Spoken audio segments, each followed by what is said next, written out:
Thank you, Mr. Chairman. Mr.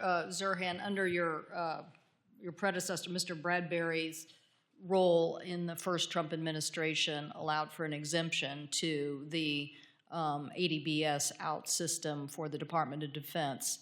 And it was then later learned that this wasn't, as the request was requested in the exemption, a not very often used thing, but it turned out to be something they did all the time.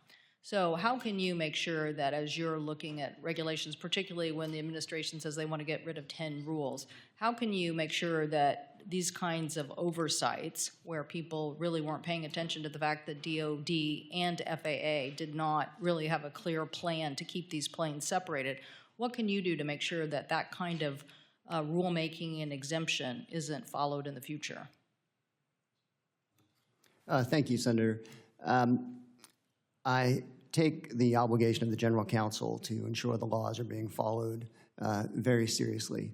I also acknowledge my own limitations on technical matters, and fortunately the department is full of people who exercise excellent judgment in most cases. So I would certainly attempt to rely upon the experts and ensure that in following the law, we're doing whatever we can do to maximize safety for the American people. So how would you, in this case, when DOD came to the FAA and said we want an exemption, how would you as counsel make sure that you're following what is the process to understand what the exemption really is, as opposed to, I'm sure a lot of people would like to give DOD an exemption, right? There's important missions that they have. Yeah, and I think it's an excellent question, and candidly, not being familiar with the particulars of this case, it's hard for me to give a precise answer, but I do encounter instances, even in my current job, where the DOD or other departments come to us and ask for various accommodations or agreements. And in each case, it is the same process, which is to rely upon the technical experts and seek their judgment and then make a good faith determination of what I think is compliant with the law. Thank you for that. And get up to speed on it, because I think it will come up. This is an ongoing issue. And you know, this incident that just happened in the upper Midwest, also just a reflection of there's something amiss here if this kind of near miss things are continuing to happen. So we need DOT to be on the ball. Mr. Rutherford, do we need to increase the investments in infra and freight and port infrastructure? I think if Senator, if we're talking about investments in infrastructure generally, absolutely. But I think it would be premature to speak about individual grant vehicles, because as I mentioned in my opening remarks, I really want to make certain that we adopt a holistic and systematic approach.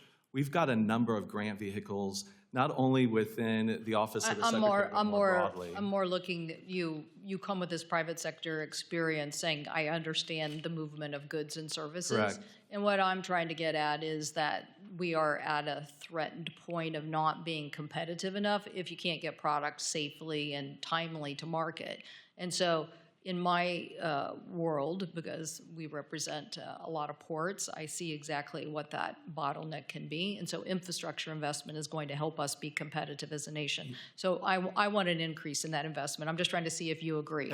I agree, but not only those within the Office of the Secretary, but also elsewhere. You know, whether they be in MARAD or what have you, yes. Any other investments. Yeah, well. And that's why for me, I guess my point You're saying make it an ecosystem that works together very correct. Effectively. Great. Well, so we're all for MARAD spending too. So only because the market is outside the United States. 95% of consumers are outside the United States. So if you're not getting U.S. products to them timely, we're not going to be competitive. Absolutely. And I guess where I was trying to arrive is my point of departure is really the National Freight Strategic Plan.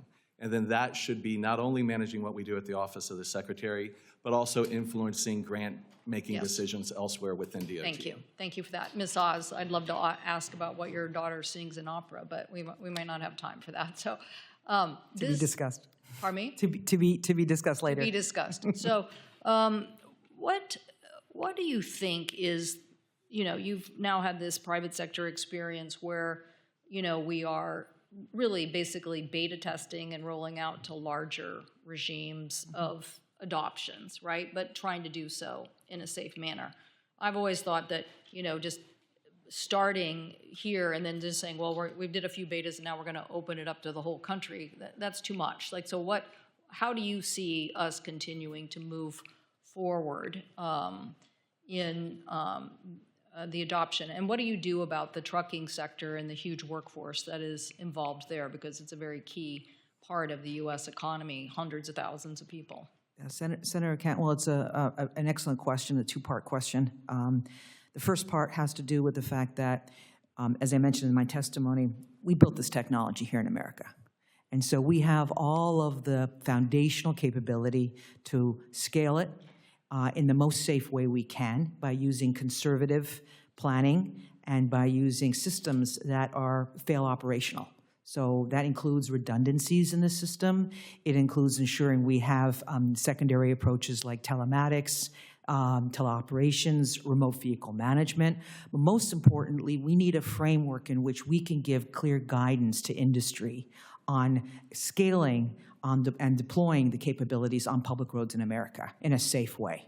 And that's, I think, the challenge with his administration, with all of us, to incorporate many elements of the technical capabilities we currently have and just ensure that we coordinate them and work together on a national framework. Trucking is a very interesting windfall benefactor for this technology because trucking and commerce is one of the areas that makes the most economic distinction on benefits as we have remote vehicle management.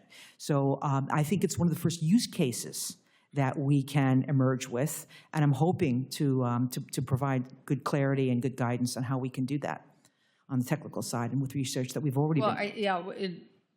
I'm getting you a little out of your lane because we're not hiring you to figure out what to do with 200 or 300,000 Teamsters, but at the same time, it is when you sit there and you're looking at the framework which you described, which I think is a good plan, having a framework that then you can coordinate with industry and then get people to buy confidence in. I thought the same about the drone system.